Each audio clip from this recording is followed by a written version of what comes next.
Bueno, muchísimas gracias por la invitación. Siempre me parece importante poder hablar fuera de mi campo específico de trabajo y vincularme con proyectos que tienen un poderoso diálogo, puntos de contacto.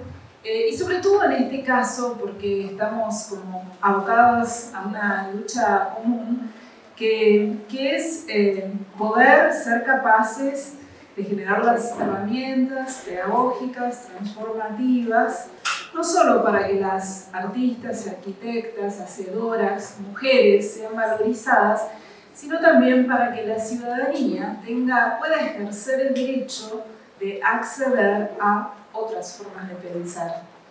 Porque el canon es predominantemente, en el campo en el que yo me desempeño, y entiendo que también el de ustedes, no solo patriarcal, sino también blanco y clasista. El feminismo como gran pedagogía ha proporcionado muchos instrumentos que salen del sujeto mujer, como sujeto denunciador privilegiado, y interaccionan con otros campos que involucran cuestiones de raza y de clase. Y doy un poco vuelta a la historia, ¿no? Al decir que no solo me preocupan los derechos de las mujeres, sino los derechos de la ciudadanía, porque me parece que se pierde de vista ese aspecto, y es que tenemos derecho a conocer algo que el canon nos restringe.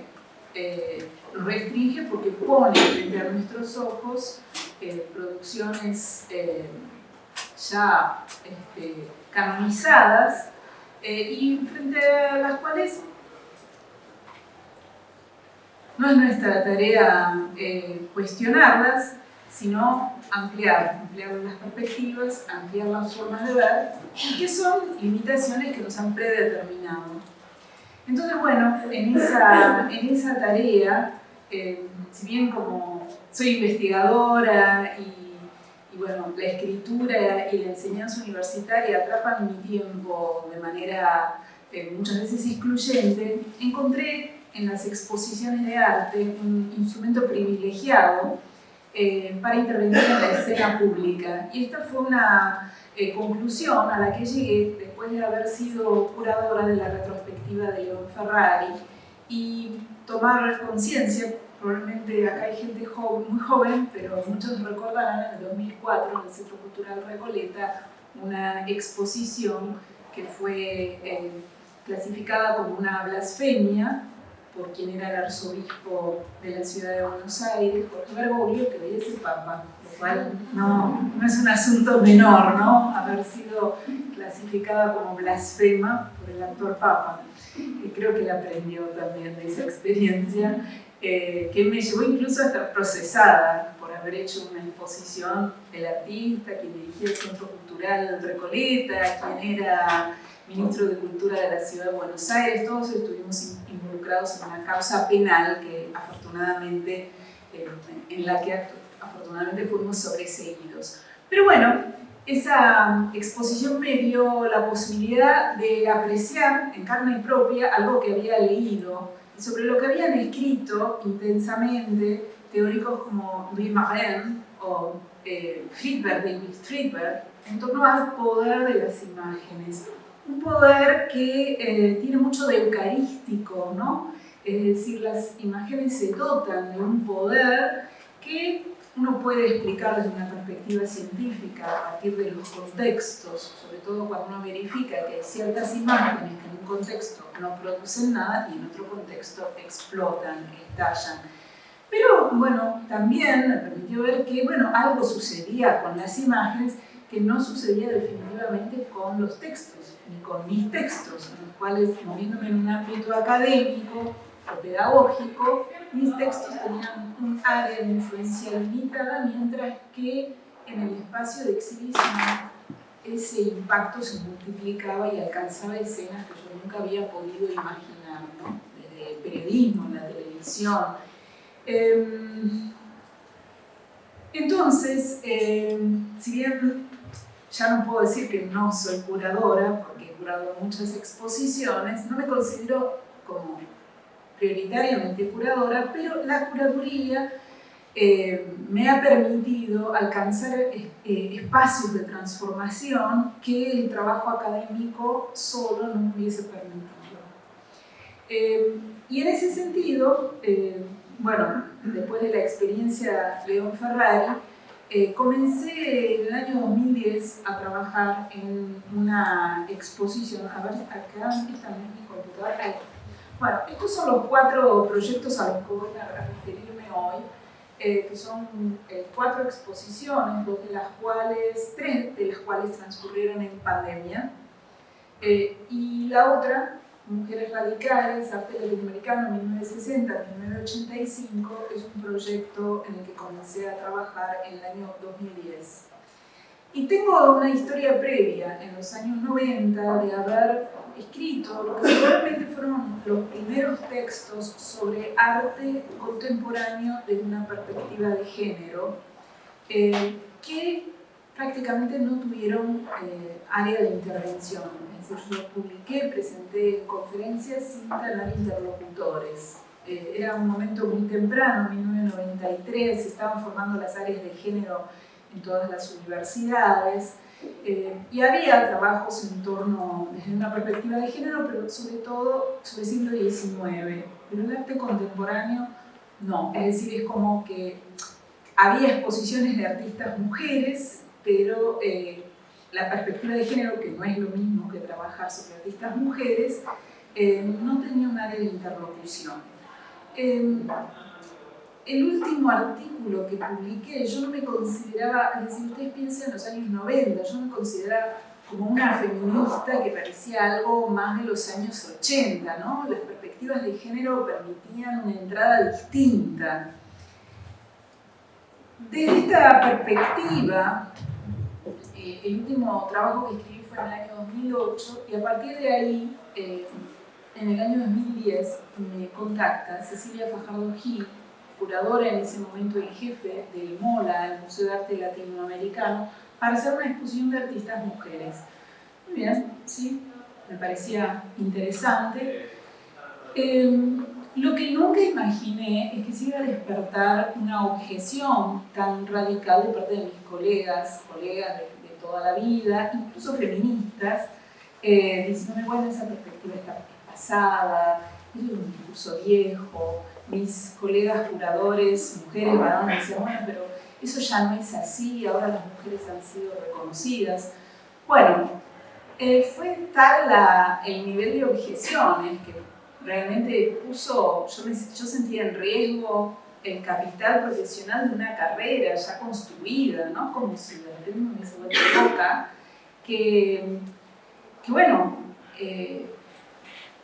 sentí que estaba entrando nuevamente en una zona de turbulencias, como pasó con la exposición de Ferrari, ¿no? Que no iba a ser una exposición que transcurriese sin efecto. Claro que yo el efecto que anticipé es que iba a ser objetada por esencialista, por biologicista,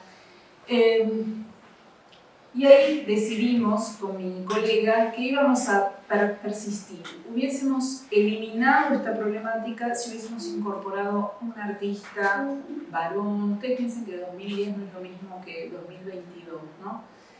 Pero decidimos que no, que íbamos a permanecer, que cuando una objeción es tan fuerte, en verdad, representa otras cosas, ¿no?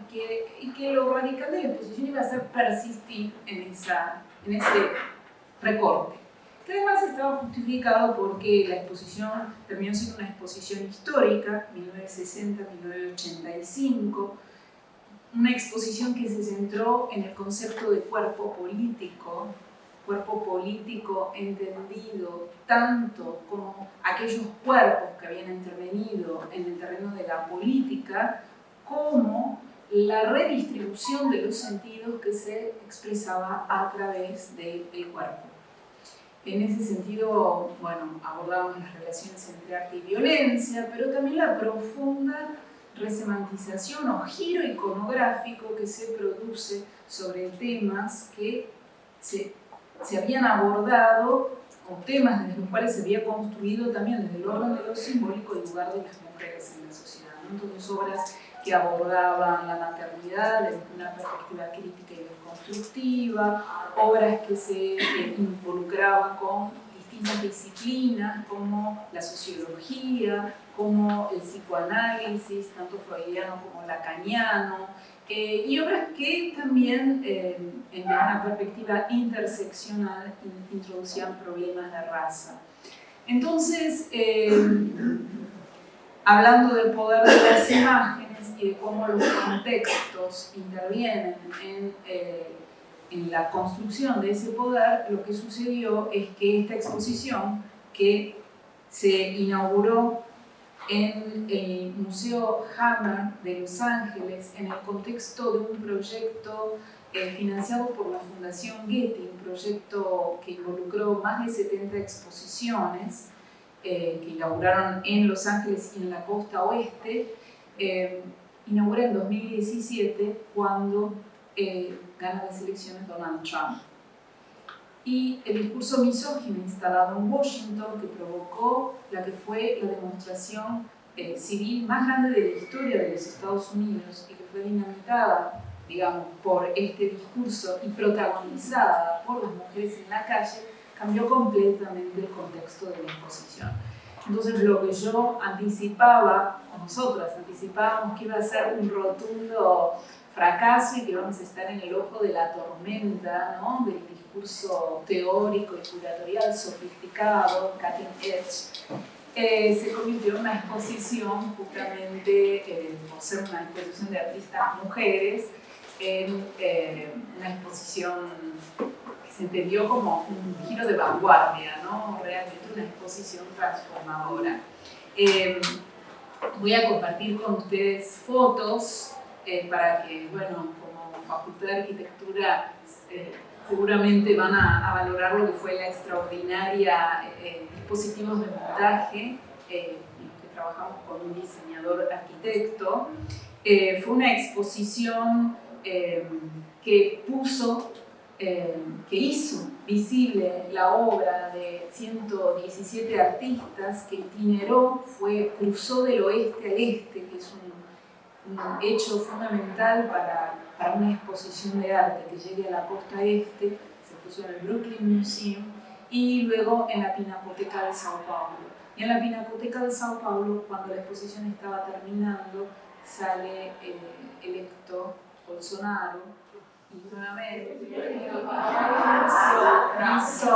de Bolsonaro convirtió a la exposición en un lugar de identificación afectivo, emocional, y provocó ese efecto masivo, ¿no? Y la exposición funcionó como un lugar de encuentro. Entonces, bueno, uno no va a decir ni gracias Bergoglio, ni gracias Trump, ni menos gracias Bolsonaro, pero estos contextos permiten mensurar nuevamente el poder de las imágenes, ¿no? Que es un tema que me fascina, ¿no? Como una imagen bidimensional puede producir reacciones apasionadas, violentas, destructivas o religiosas también, ¿no? Pensamos este catálogo como un instrumento pedagógico. Fue muy importante el hecho de concebir un catálogo que no era como la exposición. Mientras la exposición tenía temas, ¿no?, el autorretrato, la relación entre paisaje y cuerpo, mapear el cuerpo, la performance del cuerpo, resistencia y miedo, el poder de las palabras, feminismos, lugares sociales y lo erótico. Y es importante acá que fue trabajado minuciosamente la diferenciación conceptual, no por ser artista mujer, una artista es feminista. Uno puede tener la perspectiva del presente y analizar una obra desde una perspectiva feminista, pero no por el hecho de ser mujer, estos artistas eran feministas. Entonces también fue un trabajo de reconceptualización que buscó introducir un rigor, ¿no?, al análisis.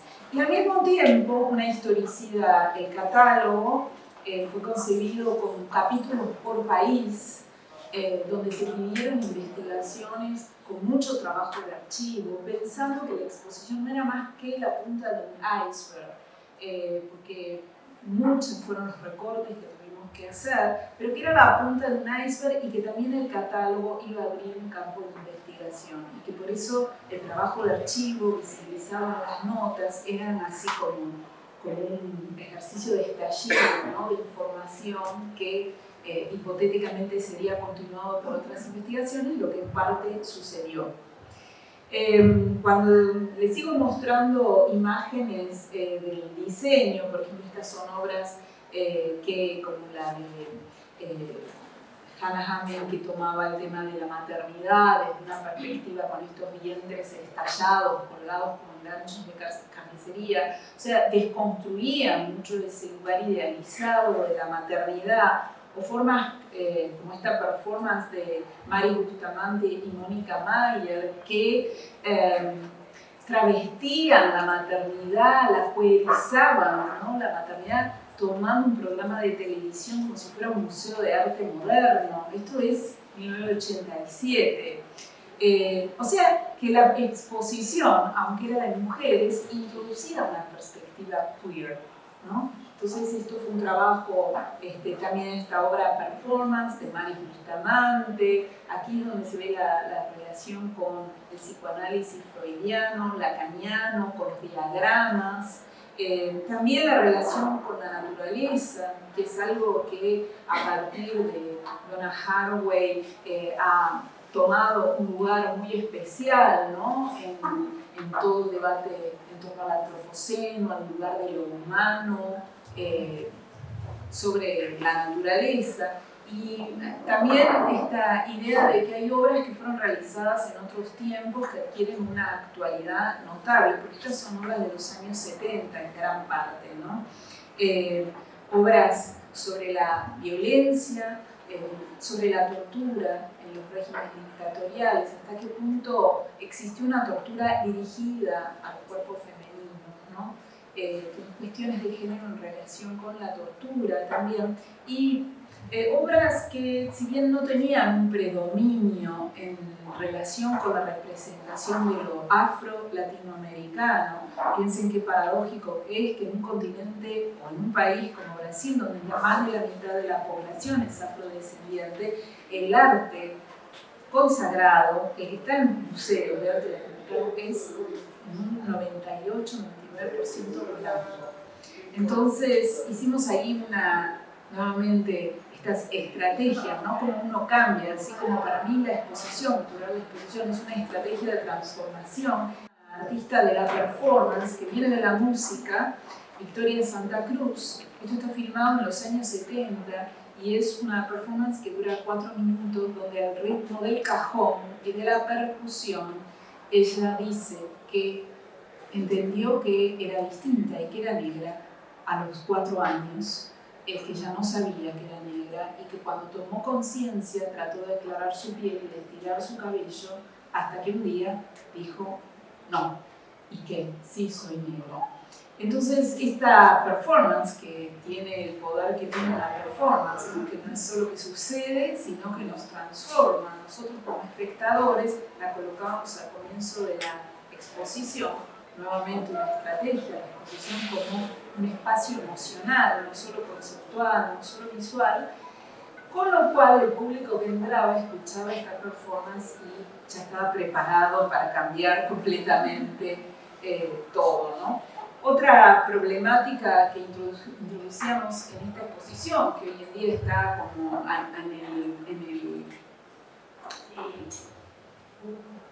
en el punto más alto de interés en las agendas curatoriales, que es la representación de las comunidades indígenas de América Latina, bueno, nosotros lo introducíamos a través del trabajo de una fotógrafa, Claudia Andújar, que también fue pionera como militante, si bien ella no es afrodescendiente, ella vivió en las comunidades Yanomami y activamente denunció y puso en la escena pública el atropello que estas comunidades recibían en la disputa por la tierra. Entonces, bueno, las fotografías de ella traían también esta problemática. Bueno, les muestro algunas visiones simplemente por la fascinación que me produce todavía ver ese diseño que es muy difícil de lograr porque, bueno, no hay instituciones que tengan los recursos que tiene esta institución para financiar un trabajo de diseño y de relación entre diseño y tecnología como la que se logró en esta exposición, ¿no? Llegaron obras en más de 20 aviones de distintos museos de América Latina. Estaba cerrando esta exposición, o sea, viajaba para San Pablo, para el montaje, y me llaman por teléfono, proponiéndome que presente un proyecto para la Bienal del Mercosur, que iba a inaugurar, esto era 2018, en el año 2020. Era una bienal que tenía como tema las mujeres, y por eso me invitaban a presentar un proyecto. Bueno, ahí presenté un proyecto que tenía como entre sus palabras claves afecto, donde también se vinculaba la agenda feminista con la política, con la transformación política, y convoqué un equipo de curadores adjuntos, también partiendo un poco de este lugar que me preocupaba, que es en nombre de quién uno habla o en nombre de quién uno hace. Es decir, me preocupaba mucho algo de lo cual había tomado conciencia, que era que el mundo del arte latinoamericano era blanco. No me había dado cuenta, digamos. Uno no se da cuenta hasta que realmente no procesa las cosas, ¿no? Y que cómo daba cuenta de una transformación que se estaba operando, sobre todo en Brasil, y desde qué lugar, ¿no? Entonces, bueno, eso me llevó a una elaboración bastante minuciosa respecto de los lugares de empatía, desde los cuales uno se identifica y desde los cuales uno establece diálogos, y la diferencia entre representación y presentación, ¿no? Es decir, yo cuando hablo en nombre de esto estoy representando, abriendo un lugar, pero cuando me corro hay una presencia. Y me interesaba eso, ese proceso, ser de alguna manera una puerta, una ventana, un camino para abrir espacios. Entonces, en mi equipo curatorial estaba, bueno, Dorota Wixel, que es de origen polaco, pero que trabaja sobre arte peruano y sobre arte de los países del este. Fabiana López, que es especialista en arte afro-brasileño y también afro-caribeño y de África. Y luego de Porto Alegre, Igor Simoes, que estaba, es decir, ahí yo no lo conocía, nadie me lo había referenciado, pero estaba enseñando en Porto Alegre un curso que se llamaba Voces Negras en la Caja Blanca. Y que, bueno, fue súper importante para enraizar la Bienal, ¿no? Bueno, así estábamos. Yo había dado una conferencia en febrero en Finlandia, y en París nos reíamos con un amigo porque los franceses, por el virus que había estallado en China, no iban a comprar al barrio chino. Decíamos, qué absurdo, ¿no? Y cuando vuelvo a Buenos Aires, rápidamente la pandemia estaba en Buenos Aires, ¿no? Y nada, no voy a relatar lo que ustedes vivieron. La cuestión es que esa bienal que empezaba un mes después me llevó a tomar una cantidad de decisiones y sobre todo a pensar qué era el arte en pandemia y cómo hacer una bienal en pandemia. En esta exposición la problemática de la raza estaba muy presente. Toda la selección que hicimos junto con Fabiana cruzaba los Estados Unidos, es decir, básicamente muchas obras se concentraron en una poética del cabello, ¿no? Ese cabello que podía ser como un tornado en la obra de Lorraine O'Grady de Estados Unidos, o una obra como la de Priscilla Resende, donde ella se refiere a la manera en la que en el Brasil se habla del cabello de la mujer negra, que se le llama despectivamente bombril, que es una marca de virulana. Entonces ella literaliza esa comparación despectiva y en su performance convierte su cabello en una esponja con el cual lava en la plaza pública los platos, ¿no? O también en la obra de Elo Samboy, donde mientras su madre trenza su cabello, le va contando historias y pone en escena la relevancia de la historia oral, del relato, de la narración de familia.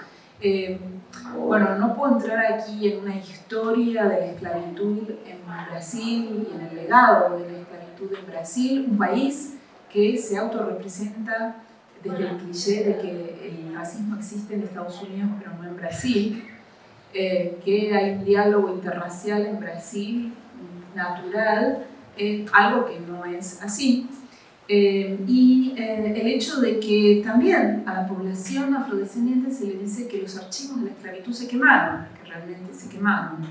Entonces, como un artista, muchos artistas hoy están construyendo estas genealogías y estas tradiciones, no solo a través de la recuperación de la historia familiar, sino también indagando en los archivos de las iglesias que no se quemaron y en los cuales hay muchísima información. Entonces, mientras su madre le trenza el pelo, ella le cuenta historias, ¿no? Entonces, esa recuperación de la historia oral, o la obra de Rosana Paulino, donde también ella se centra en esta construcción entre identidades y cabello, en la historia de la esclavitud captada a través de los archivos del siglo XIX, de catalogación de los cuerpos, trabaja sobre esta idea de suturas, de identidades quebradas, reconstruidas.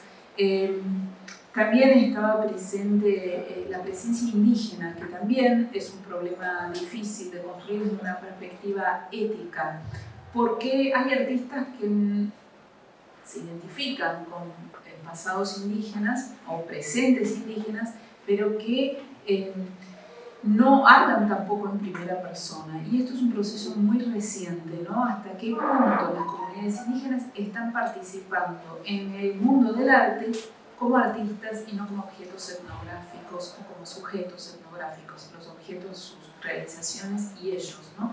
Este ha sido un camino difícil. Por eso también como criterio curatorial a la hora de seleccionar, para mí es bastante importante que estos artistas estén hablando y haciendo su obra en primera persona y no que sean tradiciones de las comunidades indígenas que son tomadas por artistas blancos. Entonces, bueno, ¿cómo se construyen esos puentes? No es que lo tenga tan claro, pero trato de establecer algunos principios. Maruch Santis Gómez es de una comunidad de Chiapas, Tzotzil, y es un artista que realiza su obra desde los años 90. Y Sebastián Calfuqueo es chileno, de origen mapuche, y bueno, tiene todo un trabajo sobre construcción de la migración desde los territorios mapuche a Santiago de Chile.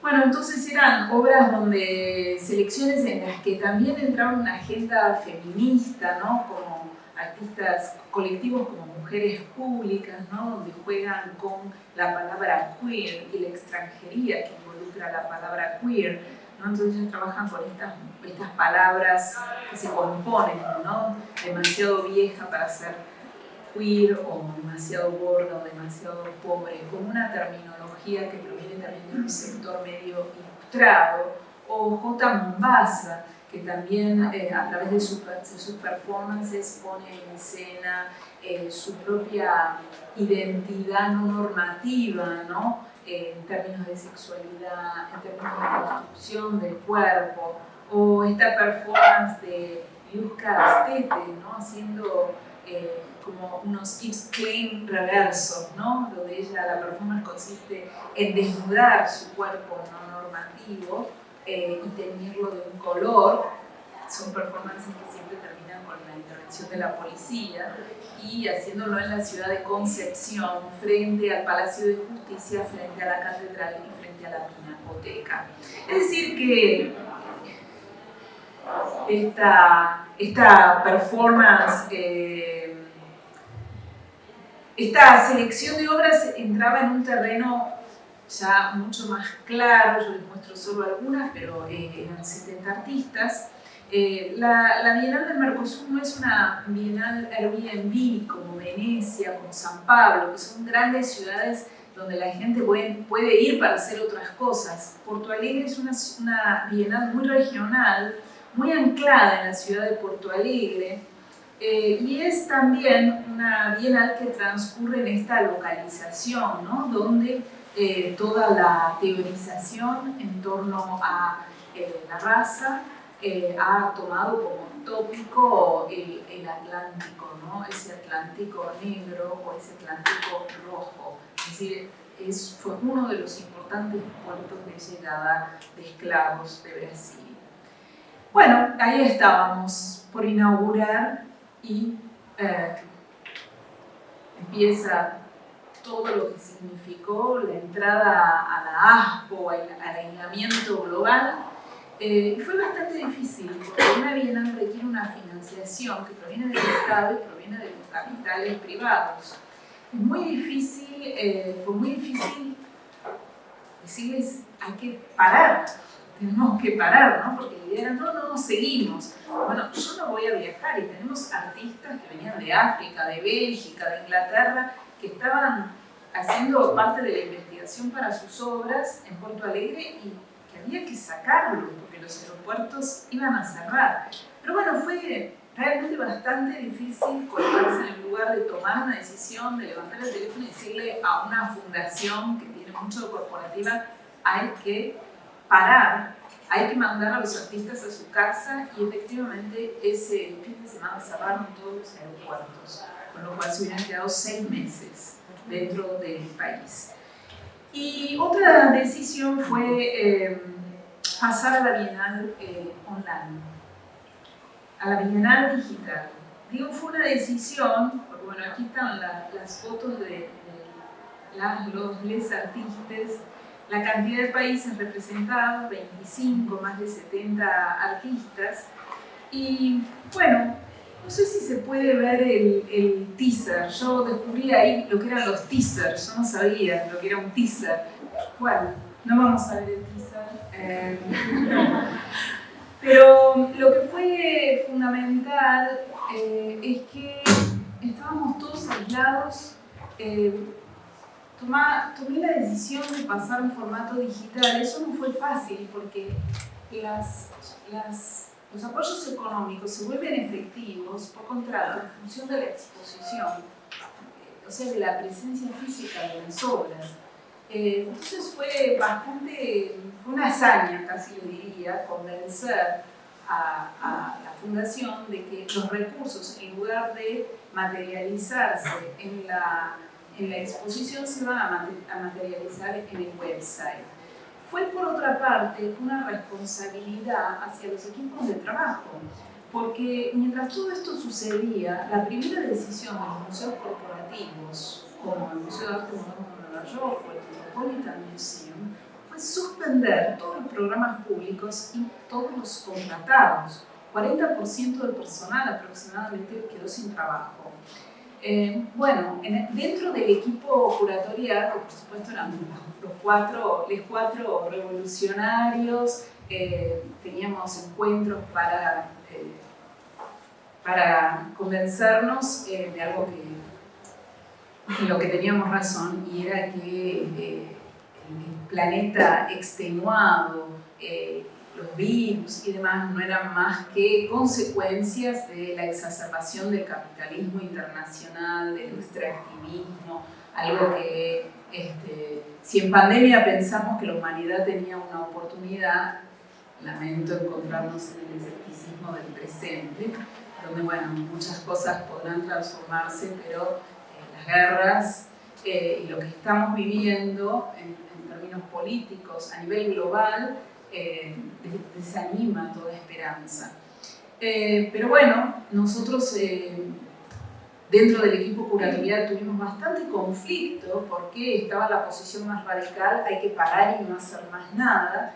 Y yo por mi parte sentía la responsabilidad de que si yo paraba, que era algo que podía hacer perfectamente, bueno, un equipo de 30 personas se quedaba sin trabajo.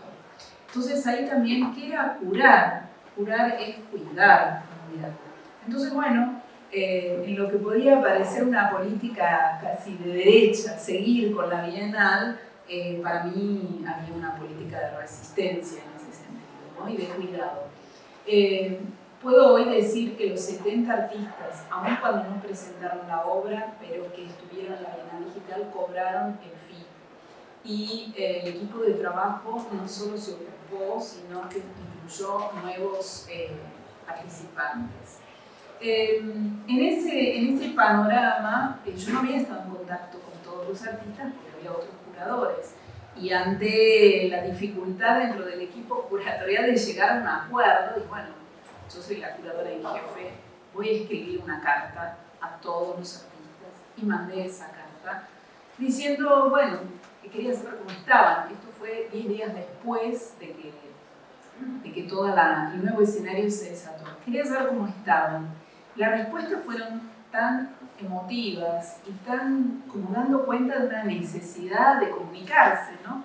Entonces propusimos, esto fue asistente de ideas, mi querida amiga, compañera, Gabriela Golder, donde me dijo, bueno, le digo, ¿cómo hago para hacer un instructivo, para hacer un video con el celular?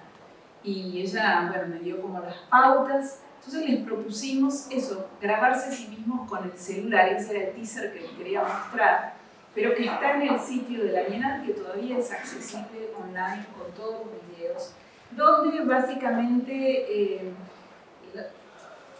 muchos de los artistas participantes contaban dónde estaban, cómo estaban y cuál era la obra que iban a presentar en la Bienal. Y creo que esa fue una de las estrategias más innovadoras, cuando todavía no había aparecido los Zooms, cuando todavía nosotros empezamos a largar por Facebook estos testimonios o depoimentos.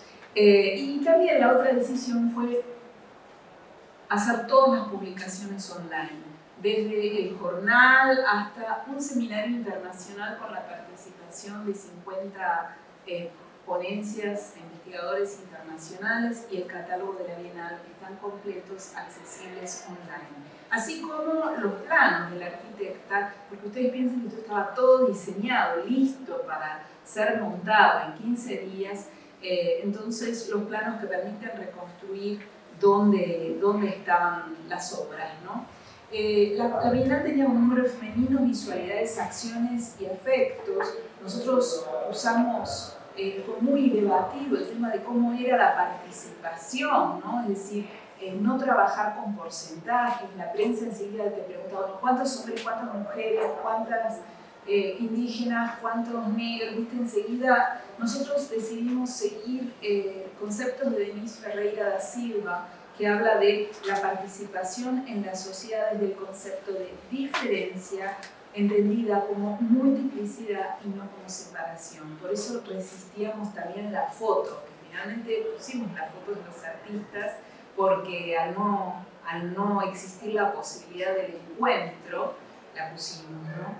Y esta Bienal se pensó como un salto respecto de las lógicas binarias exclusivas de género, clase y raza, como participación desde el concepto de diferencia y también como en ese contexto convulsionado en el poder, como un área de formación de un contrato sensible, un espacio de intercambio de visualidades, acciones y efectos que permiten constatar la riqueza de la vida democrática sin evitar su complejidad. Esa era nuestra agenda política central.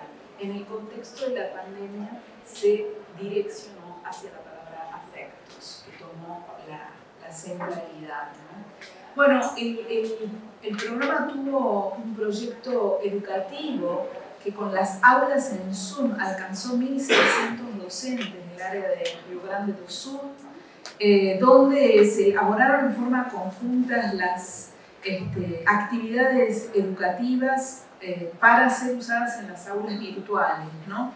Entonces, con preguntas que apuntaban a lo más básico, ¿no? ¿Cuántas mujeres artistas usted conoce? Preguntas orientadas hacia el esencialismo o el concepto de tramas, de tejidos, de fisuras. Es decir, eran 12 propuestas que se trabajaron, que hicieron de esta bienal una bienal realmente experimental en términos de pedagogías online, ¿no? Bueno, mi conclusión en ese momento era curar una bienal en pandemia, cuando el espectáculo global del arte, que son las bienales, ¿no? Con las aperturas, la masividad, deviene en el cuidado de las personas, y en este caso el cuidado del programa. Cuidar fue como una palabra central. ¿Cuáles son las responsabilidades de un curador, en mi caso, que estaba a cargo de toda esa estructura? Cuidar el trabajo en equipo, cuidar las obras de los artistas y sus honorarios, cuidar el proceso de migración del espacio físico a las pantallas y cuidar la existencia del programa educacional. ¿Qué perdimos? ¿Qué ganamos? Si queremos regresar al estado del mundo que dejamos en marzo de 2020, hoy diría que sí. En ese momento decía que no. Hoy creo que si volviéramos a un mundo que no estaba en guerra, o en la guerra en la que hoy estamos, ni en el auge de los discursos que hoy están tomando protagonismo, pienso que ese sería un retorno positivo. Bueno, durante la pandemia, la otra exposición que curé fue esta, Pensar todo de nuevo, me voy a referir muy rápidamente, que fue una exposición ya pensada para ser online, donde entraba fuertemente. Pensar todo de nuevo era un título que existía antes de la pandemia, porque yo ya estaba en otro momento del feminismo. El feminismo, ¿qué son los derechos de las mujeres? El feminismo es también diálogo con la naturaleza, el feminismo interseccional, el feminismo es lo intergeneracional. Es una enorme pedagogía, es pensar todo de nuevo. Entonces, para mí, ese título, Pensar todo de nuevo, era como el lugar del feminismo en el que en ese momento estaba. Donde, bueno, entraron obras que tienen que ver con la devastación de la naturaleza, con lo afro-caribeño, con lo afro-brasileño. Y el último proyecto al que me voy a referir es Cuando cambia el mundo. La verdad que esta exposición online tuvo un efecto increíble. Como no sucedía demasiado, se publicaban más de 30 reseñas, hubo muchos diálogos online que están accesibles, fue posible dialogar con los artistas, como que también pudimos explorar la potencialidad de la red, ¿no? Y esto de alguna manera concluyó volviendo al espacio con esta exposición que presenté en el Centro Cultural Kirchner, que está accesible con 5 artistas de la Bienal y que representó también el desafío de, en un momento en el que no se podían transportar obras que se realizaban in situ, ¿no? Obras en video, fotografías que se imprimieron y enormes instalaciones con la obra de Sebastián Carfuqueo, Esther Ferrer, que también estaba en la Bienal, que es una artista histórica del feminismo desde los años 70, de origen vasco, ella vive en París, que resemantizó una obra que había hecho en el año 2016 sobre los femicidios en España. Y cada silla representaba un cuerpo ausente, víctima de femicidio. La exposición inauguró en marzo de 2021. En ese momento había más de 40 femicidios. Cuando la exposición cerró en octubre eran cerca de 230. El año 2021 terminó con una cifra de casi 270. Bueno, estoy pasando rápido para llegar a esto. Además del activismo curatorial, es decir, de descubrir que con las exposiciones podía provocar debates, intervenir en la realidad, en un escenario que cambiaba. Otras fueron las herramientas que que fue el activismo y la militancia con un grupo de compañeras de la agrupación Nosotras Proponemos, con las cuales estamos trabajando desde noviembre de 2017 y que es la experiencia más increíble que me ha sucedido. Un grupo de artistas predominantemente que no piensan de la misma manera, pero con los que hemos aprendido a trabajar, a superar los problemas que surgen del trabajo colectivo y a ser activas participantes con campañas visuales, de diseños de afiches, de banderas, de participación en la escena pública en todo el proceso de legalización del derecho a decidir sobre el propio cuerpo. Y también un activismo que fue cruzando mi campo de investigación con el intercambio con las artistas, que fueron estas gráficas. Cuando curando Radical Women me decía, no, eso es un problema del pasado, esto ya pasó. Y bueno, capaz que estoy equivocada, y que es cierto que es un problema del pasado. Entonces empezamos a trabajar con estadísticas de exposiciones entre el año 2000 y 2010 de arte latinoamericano, cuando se supone que ya las mujeres estaban reconocidas, y estos fueron los datos, estas fueron las cifras. A partir de ahí vi que era importante trabajar con estadísticas, porque cuando te dicen, bueno, ¿qué me decían? Sí, es cierto que son menos, pero son más importantes. ¿Cómo medís la importancia? Porque en el mercado de arte los precios son mejores que las artistas mujeres. O sea, y yo no les puedo explicar cuando publicábamos gráficas en Facebook, los ataques, las objeciones. El director de Salas Nacionales llegó a escribirme en un mail que yo mentía y que él iba a escribir en los medios porque él había recabado información. Cuando yo veo la información que me manda sobre el Salón Nacional, le digo, bueno, escribí, yo te voy a contestar.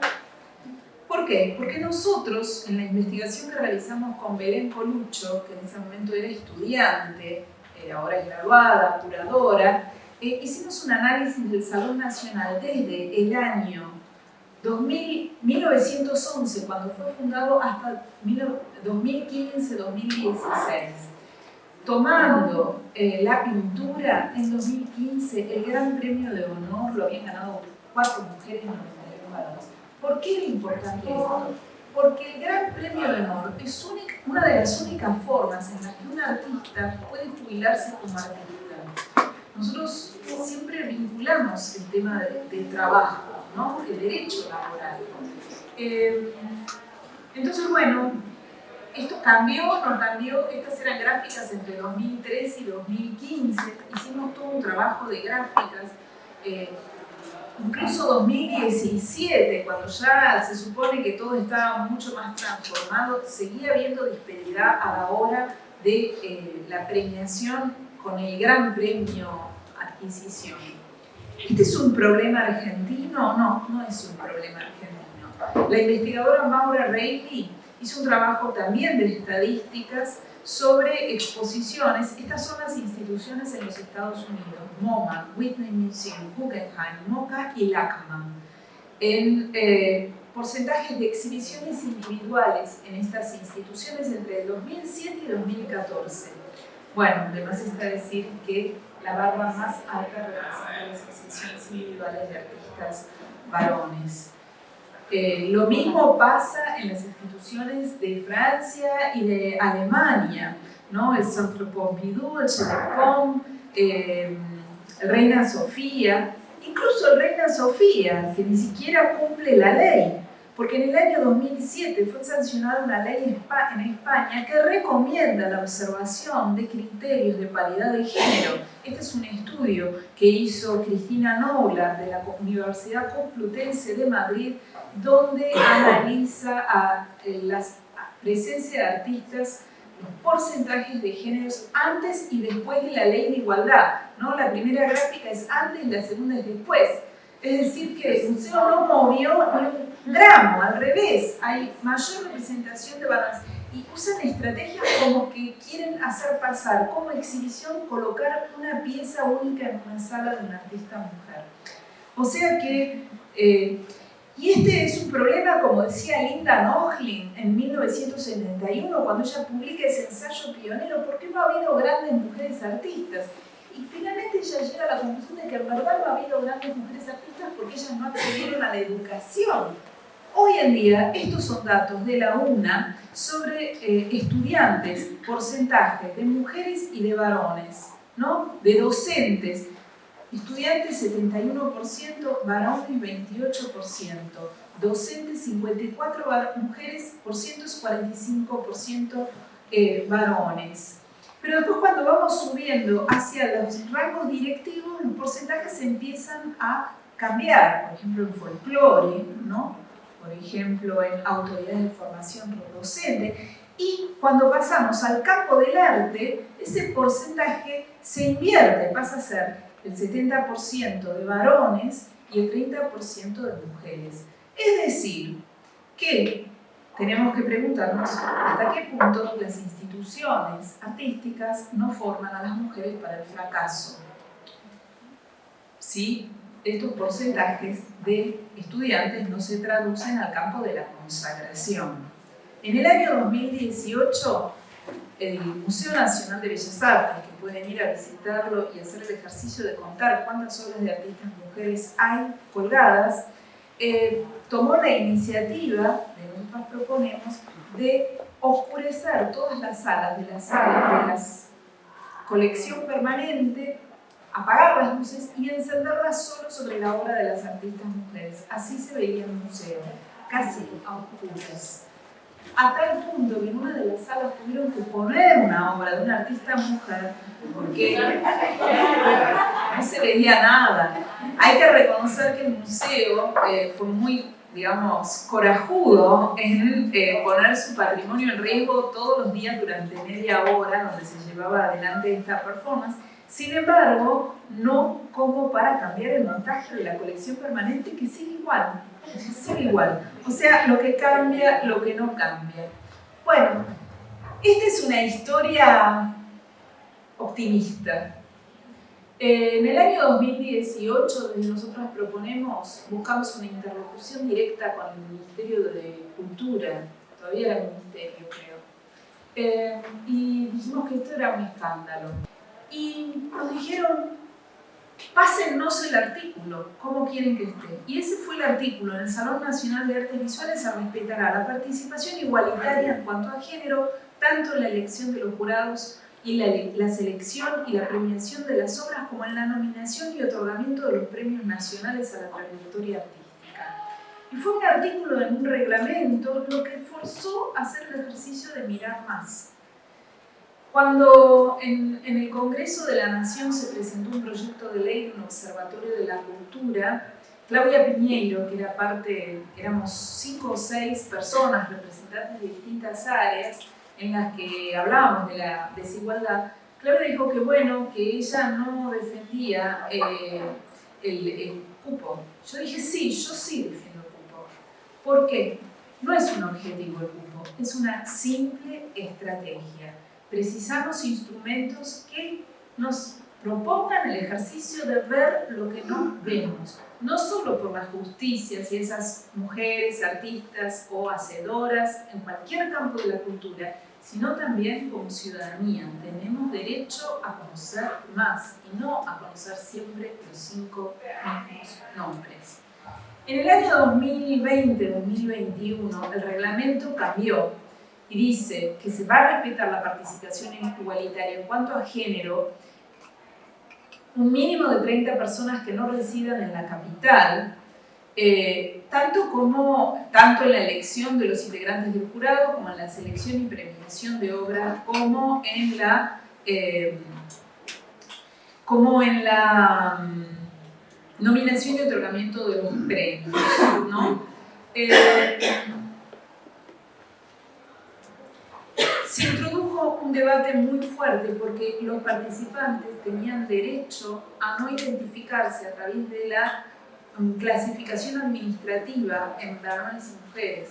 Y esto es algo en lo que la Argentina está ubicada en un lugar muy excepcional, ¿no? Es decir, la ley de identidades y el hecho de que hoy en día prácticamente en ninguna instancia estemos obligados a elegir entre mujer-varón, sino que podemos tildar otro, es algo que no tiene equivalentes internacionales como es el caso argentino. Y que en el campo del arte, la paridad, así como todo lo que se ha trabajado en torno al reconocimiento del trabajo de los artistas como trabajadores, un medio que se basa en el trabajo gratuito de los artistas, de las artistas y de los artistas, hoy en día hay tarifarios y las instituciones, aunque no estén obligadas, están reguladas por estas transformaciones en la cultura. Cuando asume la presidencia, Alberto Fernández sale una sola nota sobre esto, donde decoran olivos. Todos los artistas eran varones. Yo digo, ¿cómo tenemos un presidente de corbata verde y todos los artistas que ponen en la presidencia de olivos son varones? Me pongo a investigar, me dicen, es porque es la colección de Cancillería.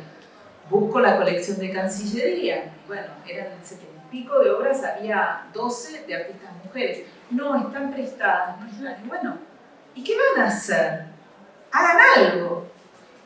Entonces, y eso fue una propuesta también desde NP, crear un premio para adquirir obras de artistas mujeres o identidades no normativas, y se crea el premio 8M, mediante el cual se hicieron 2 ediciones, entraron 32 obras al patrimonio público. O sea, y aquí creo que esta es una de las últimas imágenes, ¿no? Estos son los premios recientemente, los últimos otorgados en el Salón Nacional. Ahí marqué en amarillo las artistas mujeres, en verde los artistas varones y en turquesa artistas con identidades no normativas. Entonces, bueno, vemos que esto es un cambio efectivo, ¿no? La paridad se ha introducido y ya hace 4 salones, y también los ganadores del Premio Nacional a la Trayectoria, donde, bueno, se establece el 50 y 50. Esta fue la última edición. Aunque no existe una ley de paridad de representación en el arte argentino, no hay una legislación, son pocas las instituciones que hoy no están observándola. El activismo ha producido un efecto dominó, introduciendo normas no enunciadas de paridad. Es, en un sentido, uno de los pocos países que ha internalizado la representación igualitaria en el arte. Hay mucho para hacer, no crean que mi optimismo es, pero también hay que ver lo logrado, y sobre todo en un campo en el cual estamos dialogando y compartiendo estrategias. Creo que hemos transformado muchas cosas. Esto ha sido posible porque se ha hecho visible hasta qué punto las artistas mujeres y de identidades no normativas eran invisibles. Aunque la reacción patriarcal existe, yo creo que el progresismo que predomina en el mundo del arte en la Argentina ha permitido introducir un concepto de igualdad en términos de representación de género. Cuando digo progresismo, digo quienes comparten estas visiones de que el arte transforma y que es una herramienta de modificación, ¿no? Estas estrategias, son todas estrategias, han permitido esta transformación y pueden ser áreas de observación para otras áreas, para otros campos de la cultura.